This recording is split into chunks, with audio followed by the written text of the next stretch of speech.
Welcome to new TV Telugu. Mass Maharaja Ravi Teja హీరోగా నటిస్తున్న తాజా చిత్రం ఇరుముడి. ఈ సినిమాలో ఆయన సరసన నటి ప్రియా భవాని శంకర్ హీరోయిన్ గా నటిస్తోంది. శివ నిర్మాణ దర్శకత్వంలో మైత్రి మూవీ మేకర్స్ నిర్మిస్తున్న ఈ చిత్రం ఆగస్టు 21న ప్రేక్షకుల ముందుకు రానుంది. ఈ సందర్భంగా ప్రియా భవాని శంకర్ మీడియాతో మాట్లాడుతూ సినిమా విశేషాలను పంచుకున్నారు.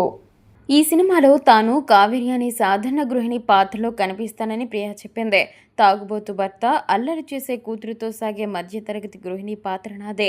ఈ పాత్ర వాస్తవానికి చాలా దగ్గరగా ఉంటుంది.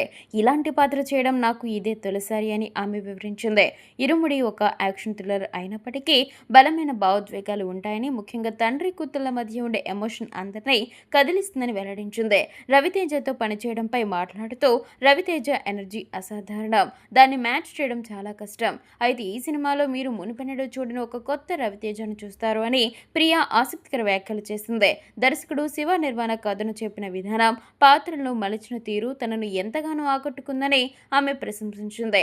ప్రస్తుతం తాను దూత 2 సిరీస్ షూటింగ్లో పాల్గొంటున్నానని, డెమోంటో కాలనీ 3 కూడా విడుదలకు సిద్ధంగా ఉందని, తన భవిష్యత్తు ప్రాజెక్టుల గురించి ప్రియా భవాని శంకర్ వెల్లడించింది.